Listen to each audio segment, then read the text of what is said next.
Ang pamantayan ng ilan sa kung sino ang mga tunay na atapang-atao, yung mga kayang pumapak ng pulang-pula at sagad sa anghang na sili.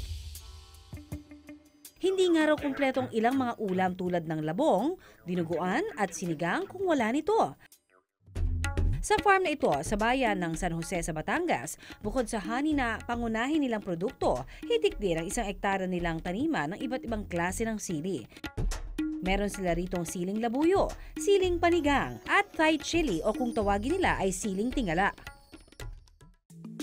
Meron din sila ritong tanim na kung tawagin siling demonyo, na isa raw sa pinakamaanghang sa buong mundo. Base experience namin, 50 times kumpara doon sa siling labuyo. Ang sili may taglay na capsaicin o yung kemikal na nagbibigay ng anghang dito.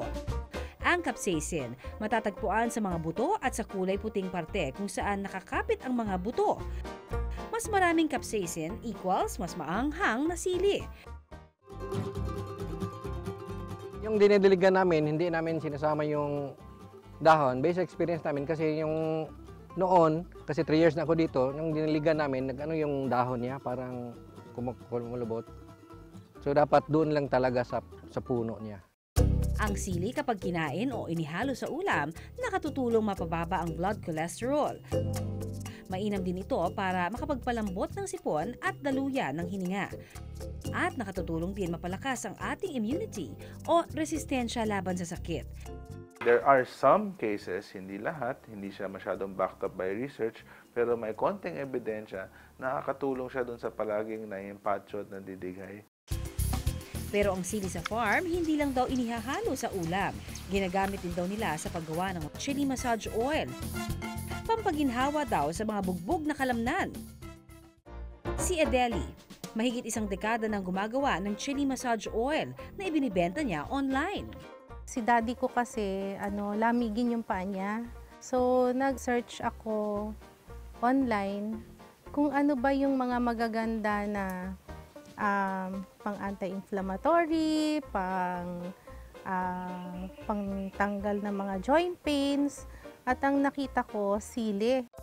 Umabot daw ng 1.5 taon bago ma-perfect ni Edeli ang formulation nito.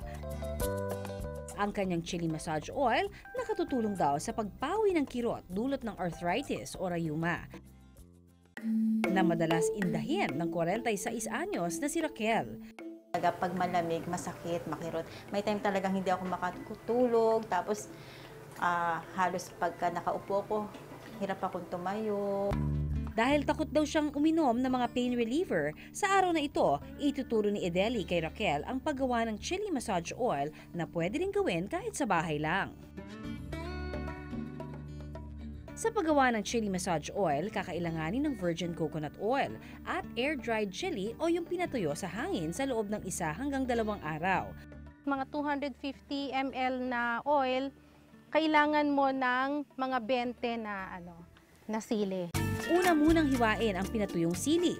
O sa bahay, huwag kalimutan na gumamit ng guwantes kasi maanghang siya sa kamay. Si Eric kasi Bicolano, kaya sanay na sanay sa maanghang. Pagkatapos, ibuhos ang 1 tasa ng VCO sa beaker o kaya ay matibay na bote. At saka ihalo ang sili. Sa pagluluto nito, kakailanganin ng double boiler na may mahinang apoy. Kung wala nito, ipatong lang ang beaker na may langis sa kaserolang may tubig. At saka painitin ang mixture sa loob ng 1 hanggang 1.5 oras. Pag may takip, yung steam pupunta doon sa oil mo, aamagin yung oil.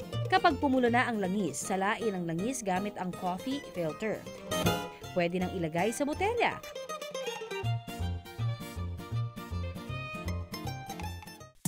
Ang anghang daw ng sili na inihalo sa virgin coconut oil o sa VCO, nakatutulong umano para mapawi ang sakit o kirot ng rayuma.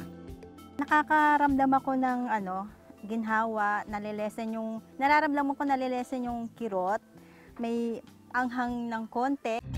Pero paalala ng mga eksperto, doble ingat din sa paggamit ng chili massage oil sa balat dahil maaanghang ang sili, iwasan daw itong ilagay o ipahid sa mga sensitibong parte ng ating katawan. Huwag mo siya ilagay sa open wounds. Maski safe siya in general, pag nilagay mo sa balat at nagkaroon kayo ng rashes, allergic reaction, kate, hirap huminga, patingin agad sa doktor. Ang sili, hindi lang paboritong pansahog sa ulam. Kapag inihalo sa langis, epektibo ring pantanggal ng lamig sa katawan. Talaga namang ang sili, hot na hot sa dami ng pakinabang.